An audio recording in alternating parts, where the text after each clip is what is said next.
رات کا وقت تھا اور رمیش اپنا ٹرک سنسان ہائی وے پر دوڑا رہا تھا۔ اسے ایک دور دراز گاؤں میں سامان پہنچانا تھا اور راستہ ویران تھا۔ ہائی وے کے دونوں طرف گھنے درخت تھے جو رات کی تاریکی میں عجیب سائے بناتے تھے۔ ہوا میں ہلکی سی ٹھنڈک اور پراسرار خاموشی تھی جو رمیش کو غیر معمولی محسوس کر رہی تھی، مگر وہ اسے نظر انداز کر کے سفر جاری رکھے ہوئے تھا۔ کچھ آگے چلنے پر رمیش کو ہائی وے کے کنارے ایک سایہ نظر آیا۔ اس کی گاڑی کی ہیڈ لائٹس میں ایک عورت لال کپڑوں میں ملبوس کھڑی تھی جس کے چہرے پر ایک خوفناک مسکراہٹ تھی۔ اس کے ہاتھ میں ایک پرانی چادر تھی اور اس کے چہرے کی جلد پر زخم تھے۔ رمیش نے ٹرک آہستہ کیا اور کھڑکی سے جھانک کر پوچھا، بی بی کہاں جانا ہے؟ عورت نے سر اٹھا کر رمیش کو گھورا۔ اس کی آنکھوں میں ایک عجیب سی سرد لالی تھی۔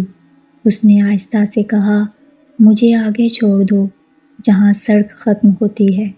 رمیش نے ہچکچاتے ہوئے اس سے ٹرک میں بیٹھنے کی اجازت دی۔ وہ خاموشی سے ٹرک میں آ کر بیٹھ گئی، مگر رمیش کو اس کی موجودگی سے کچھ عجیب سا خوف محسوس ہونے لگا۔ تھوڑی دور چلنے کے بعد رمیش نے بات کرنے کی کوشش کی، آپ کہاں سے آ رہی ہیں؟ مگر وہ عورت خاموش رہی۔ اس نے آئینے میں دیکھا تو عورت کی آنکھیں اس کی طرف گھوم رہی تھی اور اس کے چہرے پر ایک پراسرار مسکراہٹ تھی، جیسے وہ اس کی بے چینی کا مذاق اڑا رہی ہو۔ اچانک ٹرک کے پیچھے سے کسی کی سرگوشی کرنے کی آواز آنے لگی۔ رمیش نے گھبرا کر آئینے میں دوبارہ دیکھا تو عورت غائب تھی۔ اس کے دل میں خوف کی لہر دوڑ اٹھی، مگر اس نے اپنے آپ کو سنبھالنے کی کوشش کی۔ جیسے ہی اس نے دوبارہ سامنے دیکھا، وہی عورت دوبارہ سامنے کی سیٹ پر بیٹھ گئی، مگر اب اس کا چہرہ خونی اور بھیانک ہو چکا تھا۔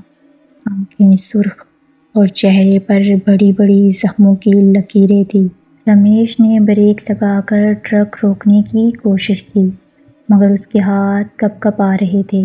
اس نے ٹرک کا دروازہ کھول کر بھاگنے کی کوشش کی، مگر جیسے ہی وہ نیچے اترا، عورت کی سرگوشی اس کے کانوں میں گونجنے لگی، کہاں جاؤ گے؟ یہ میری جگہ ہے اور جو یہاں آتا ہے وہ کبھی نہیں بچتا۔ عورت آہستہ آہستہ رمیش کے قریب آنے لگی۔ رمیش کے قدم جیسے زمین پہ جم گئے ہوں اور اس کے منہ سے آواز نہ نکل رہی ہو۔ اس نے آخری ہمت کر کے بھاگنے کی کوشش کی، مگر راستے میں ہر جگہ عورت کا سایہ دکھائی دے رہا تھا۔ رمیش اسی سنسان ہائی وے میں غائب ہو کر رہ گیا، مگر اگلی صبح کچھ گاڑیوں نے رمیش کا ٹرک ہائی وے کے کنارے کھڑا دیکھا، مگر رمیش کا کوئی سراغ نہیں ملا۔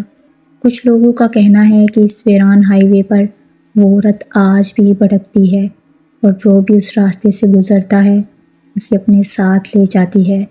اب اس ہائی وے پر رات کے وقت سفر کرنا ایک خوفناک کہانی بن چکا تھا، کیونکہ جو بھی اس راستے پر رات کو جاتا اس کا کوئی نشان نہیں ملتا تھا۔